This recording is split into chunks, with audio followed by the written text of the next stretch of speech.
ஆன்மீக தகவல். இன்றைய ஆன்மீக தகவல் நிகழ்ச்சியில் ரிஷப ராசியை சேர்ந்தவர்களுக்கு எந்த மாதிரியான எண்கள் அனுகூலமாக இருக்கும் அல்லது ஆதாயமாக இருக்கும் அப்படிங்கிற விஷயத்தை மேலோட்டமாக தெரிஞ்சுக்கலாம்.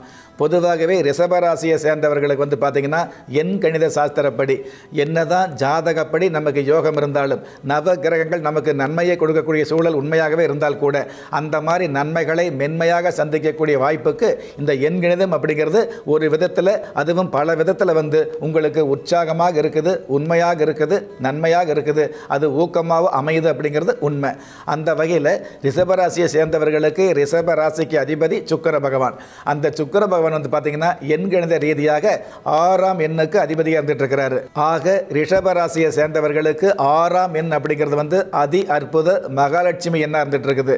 இருக்கிற 9 எண்ணுகளில் பார்த்தீங்கன்னா இந்த 6ஆம் எண் அப்படிங்கிறது மகாலட்சுமியின் கிருபை கிடைக்கக்கூடிய எண்ணாக எண் சாஸ்திரத்தில் கொடுக்கப்பட்டிருக்குது.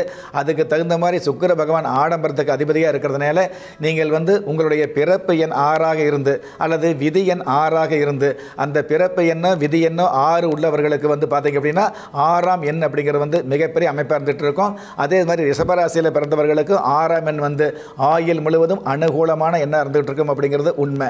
அதே சமயம் உங்களுடைய ராசி ரிஷபராசியாகவே இருந்தால் கூட உங்களுக்கு 6ஆம் எண் அப்படிங்கிறது அனுகூலமாகவே இருந்தால் கூட அதில் 3ஆம் எண் அப்படிங்கிறது முதன்மையான முன்னேற்றங்களை கொடுக்கும் அப்படிங்கிறது உறுதியான விஷயம்.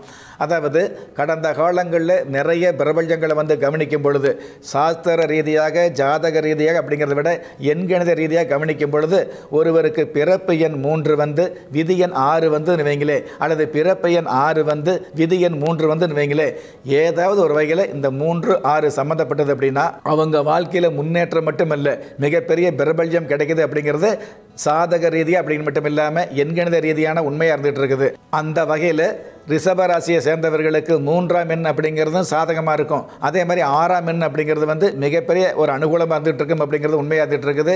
அதுக்கு தகுந்த மாதிரி உங்களுடைய ஜாதகத்தில் பார்த்தீங்கன்னா நீங்கள் பிறந்த ஜனன காலம் என்று சொல்லக்கூடிய பிறந்த கால ஜாதகத்தை கணிக்கும் பொழுது அந்த ஜாதகத்தில் சுக்கிர பகவான் கெட்டு போகாமல் இருந்து அதே மாதிரி 3ஆம் எண்ணுக்கு உண்டான குரு பகவானும் கெட்டு போகாமல் இருந்தது அப்படின்னா கண்டிப்பாக உங்களுடைய வாழ்க்கையில் அளவுக்கு மீறிய மிகப்பெரிய ஆச்சரியங்களை, மிகப்பெரிய அனுஷ்டானங்களை, மிகப்பெரிய அனுகூலங்களை, மிகப்பெரிய ஆதாயங்களை உங்களுடைய ஆயுள் முழுவதும் சந்திக்க முடியும் அப்படிங்கிற விஷயத்தை இந்த நேரத்தில் உங்களுக்கு தெளிவுபடுத்த கடமைப்பட்டிருக்கிறேன்.